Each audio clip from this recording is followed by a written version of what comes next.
Okay, so we're back now. We're going to talk about the battles in the Pacific, specifically between the U.S. and Japan.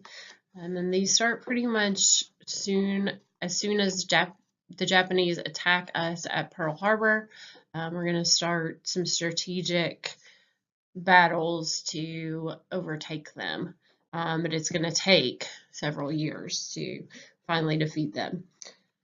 Japan is hoping that it can win quickly because they know that they do not have the resources to compete in a sustained, long, drawn-out war with the United States. So they start expanding throughout the Pacific Ocean and the islands. They take over Guam. They take over Wake Island. They take over the Philippines. They cut the Burma Road, which was supplying China. They also take over the oil-rich East Indies. So by expanding throughout and actually taking some of what was U.S. territory, they're hoping that they can stop this. They can win quickly against the U.S. General MacArthur is going to control U.S. troops in the Pacific. He is going to fight in the Philippines until he is forced to leave. And then he's going to organize a resistance in Australia. After leaving the Philippines, the remaining troops are captured on the Bataan Peninsula. They're marched 85 miles to prison camps, which becomes known as the Bataan Death March, which you may have heard about before. The Japanese march these 75,000 captured soldiers to prison camps. 75,000 are captured. 16,000 soldiers are going to die. Now, that isn't all Americans. Only about 3,000 of the deaths are American deaths. 13,000 of the deaths are Filipino deaths. The march took 9 days. Horrible conditions. The Japanese are ruthless as well. MacArthur is gone. He's in Australia, but before he leaves the Philippines, he says very famously, "I shall return." So I'm going to show you this video which talks about MacArthur and why he leaves, and then what happens when he does come back to the Philippines, and we finally win victory at Lady Gulf. And we'll talk about that a little bit more in this lecture as well. So here's the video.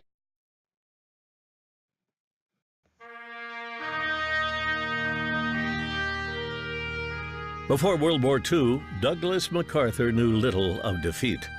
A prodigy at West Point, first in his class, the most decorated American soldier in World War I, the Army's youngest Major General, and then youngest Chief of Staff.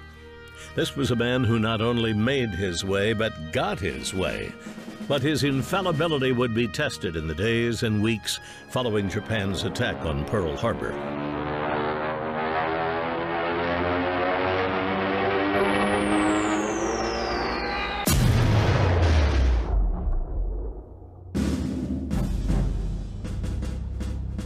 The day after their attack on Pearl Harbor, the Japanese invaded the Philippines.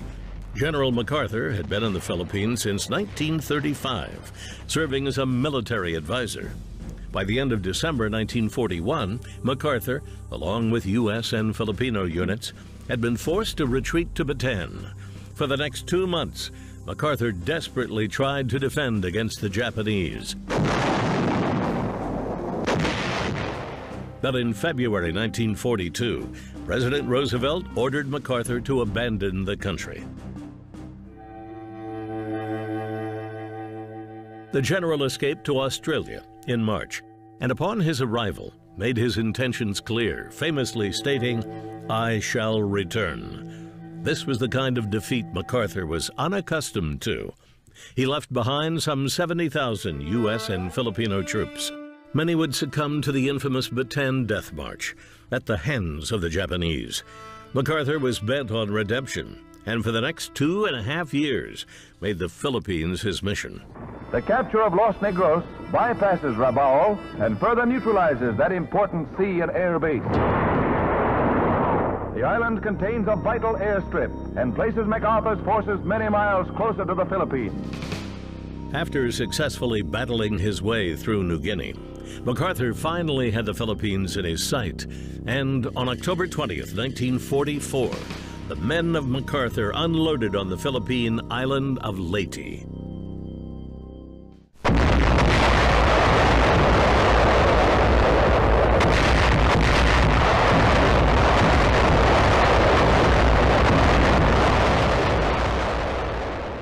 Hours later, General MacArthur did exactly what he said he was going to do 2.5 years earlier. But now, fulfilling his pledge to the Filipino people, General Douglas MacArthur has returned, accompanied by overpowering military strength and by every able-bodied man who, under orders, left the Philippines with him. I shall return had become I have returned. But it was only the beginning of the liberation of the Philippines. In January 1945, MacArthur pushed into Luzon, the country's main island. On northern Luzon Island, American troops move up the enemy-infested Villa Verde Trail. By their side march Filipino patriots carrying food and ammunition. It would be until July before the Philippines was declared liberated, and by then, only a third of the men MacArthur had been forced to abandon in 1942 were still alive. But the general's determination to make good on his promise would become legendary, recalled with pride in the years following the war. Directing the attack, the general seemed to be everywhere at once. Every day, at some point in the front lines, his men would spot the familiar faded field marshal's cap and the outsized corncob pipe. In his 6-decade-long military career, Douglas MacArthur's accomplishments were prolific. But it's the image of him wading ashore onto Leyte, corncob pipe in hand, that faded field marshal's cap. That's how the country best remembers the man too stubborn to give up on a promise.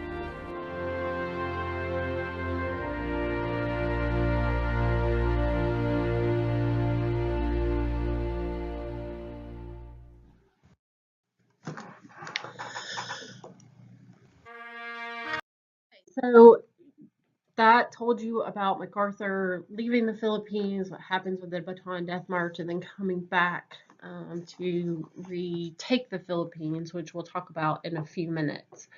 Throughout the Pacific, though, fighting is brutal for American troops. The Japanese soldiers have dug in on each island that they've taken. They had to be rooted out through amphibious landings. So kind of like what we talked about with D-Day, it's a similar way to take back the islands of the Pacific. One of the deadliest of those battles happens at Guadalcanal Island in August of 1942. The Japanese are finally forced to evacuate Guadalcanal in February of 1943. But it came at heavy losses for both sides. The Japanese lose about 20,000 men. The Americans lose about 1,700 men. So there is that lopsided advantage that the American troops have, but it was still a very difficult battle. In addition to the islands of the Philippines and Guadalcanal, the U.S. begins a practice called island hopping. And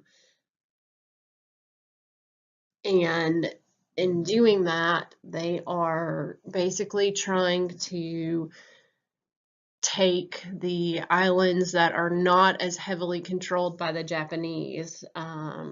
That way that the very heavily fortified islands can be choked off from supplies. So by choosing not to go to those heavily fortified islands, they can take the islands around it and cut that island off, basically isolate it. The Japanese would not have supplies, and then the U.S. can use the islands that they have taken back as airfields to launch bombing campaigns on those fortified islands.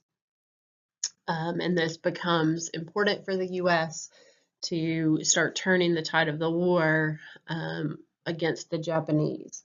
We're going to watch this video that talks about island hopping.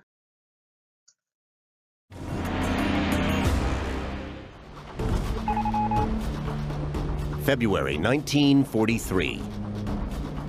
America has wrenched Guadalcanal from Japanese control.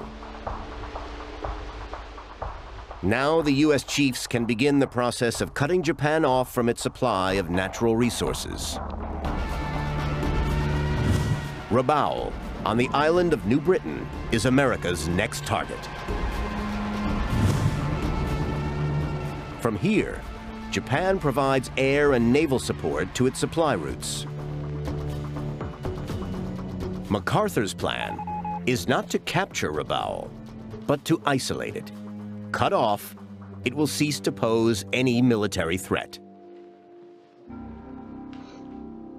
Operation Cartwheel is launched. General MacArthur intends to encircle Rabaul with a pincer maneuver.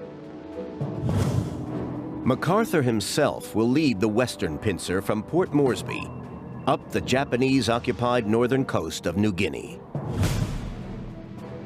The eastern pincer, commanded by Admiral William Bull Halsey, will start from Guadalcanal and move north through the Japanese-controlled Solomon Islands. From these 2 points, the U.S. Navy can complete the encirclement.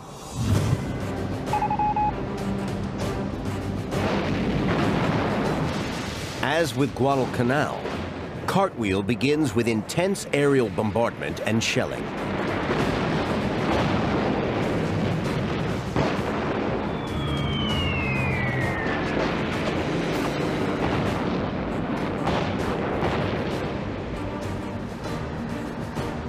Then, Marine and Army units assault the beaches.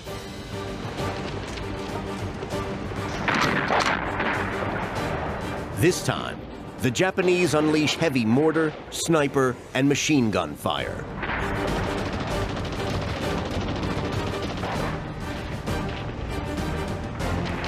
As the U.S. presses inland, Japanese resistance becomes even stronger.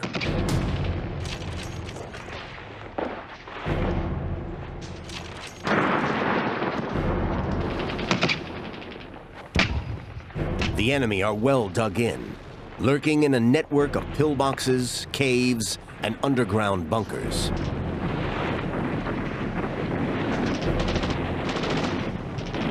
American forces have to get in close, a task for grenades and flamethrowers. Still, the Japanese soldiers stay true to the samurai code of honor. Rather than surrender, they mount suicide charges, shouting "Banzai!"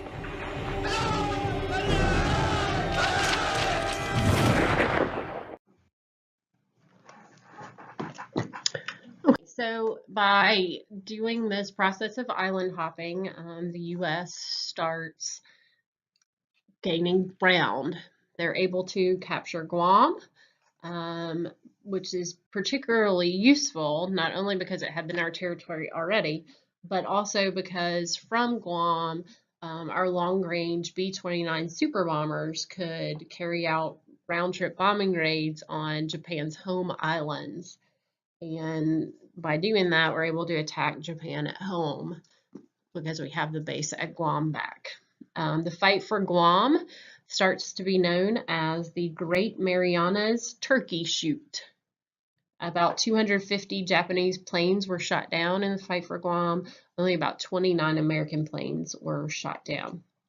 As well, in this whole island hopping campaign, U.S. submarines sunk about half of Japan's merchant fleet as island holdouts start to be starved out and we start to be able to take over more and more islands. From March 9th, on March 9th and 10th of 1945, U.S. firebombing of Tokyo kills an estimated 83,000 people. So we are getting closer and closer and closer to Japan.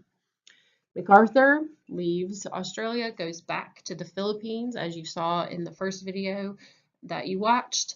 And there at Leyte Gulf in the Philippines, we have the largest naval battle in history. And what ends up happening there is that MacArthur lands on the main island of Luzon in January of 1945. By July of that year, the Philippines had been liberated at Leyte Gulf, but it was a heavy cost. About 60,000 Americans were killed in getting back the Philippines. Also, we have Iwo Jima at this time. It was needed as an air base for damaged bombers who were returning from Japan. It was captured in March of 1945 at a cost of over 4,000 Americans dying. Okinawa is also captured by the American troops, but 50,000 Americans die in that battle. Japanese kamikaze pilots who were fearless and deadly, they sank over 30 ships, 30 American ships, and damaged many more. So even though the U.S. is closing in on Japan, we have heavy, heavy casualties, and the Japanese are really not going to give up. So we start trying to think about invading Japan to end the war. American strategists start planning an invasion of Japan's home islands, but that would have cost hundreds of thousands of American lives and even more Japanese lives. It really wasn't worth it because the Japanese were definitely not going to surrender unconditionally. It just wasn't going to happen. At Potsdam, near Berlin, in July of 1945, this conference confirmed the idea of the Japanese needing to surrender or be destroyed. In the meantime, the Manhattan Project is occurring in the United States. It was a $2 billion program. It's led by Robert Oppenheimer. You see a picture of him in the upper right. And the goal is to develop the atomic bomb. Finally, it is developed, and on August 6th, 1945, Hiroshima is bombed by the Enola Gay. 180,000 Japanese are killed, wounded, or missing. 70,000 of that 180,000 died instantly as soon as the bomb struck. 60,000 more soon died from their burns and from radiation. And we're going to read more about what happened to those Japanese civilians next class. 2 days later, the Soviet Union enters the war with Japan so that they can say, because they want to have a say in how the Japanese conquered lands get divided up. So they come into the war, this part of the war, very late. Still, even after Hiroshima, Japan refuses to surrender. So on August 9th, 3 days after Hiroshima, a second bomb is dropped on Nagasaki. About 80,000 people are killed or missing there. This next video is... Okay, so we've bombed Japan twice with atomic bombs at Hiroshima and Nagasaki.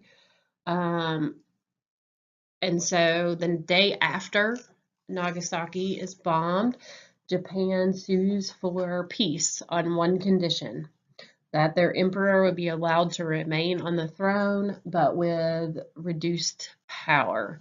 So basically, the U.S. is going to control Japan through what becomes just a figurehead of an emperor.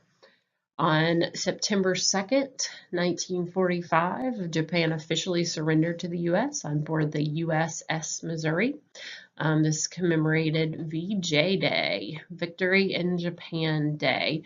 The picture up at the top that came up of the soldier kissing the woman is a very famous picture. They did not know each other, and this happened all over Times Square, which is where this picture is taken. Soldiers and cheering crowds would embrace each other in happiness because the whole war is finally over. However, the war came at great cost. The U.S. suffered over 300,000 deaths in the entire war, and this includes in Europe and in the Pacific. More Americans would have died had it not been for blood plasma and transfusions and penicillin, which saved many from disease. More than 25 million Soviets were killed. By far, the Soviet Union suffered the greatest loss in World War II. World War II was the first war that saw more civilians killed than military dead. So think about that. Innocent people just at home are killed because of war. The Allies outproduced the Axis powers in terms of war supplies as well. So it really showed that democratic governments were quite able to produce what was needed for the war. The world is going to be drastically changed after World War II, which we'll be talking about in our next unit, as the Allied powers start splitting up territory and figuring out what the world's going to look like. You're going to see the rise of communism in the Soviet Union and ultimately the Cold War. So that'll be in our next unit. So this ends with our notes for World War II. You will have a quiz next class on the war in the Pacific and then the end of the war, and then we'll have a test the class after that. So have a great day. I will see you soon. Bye.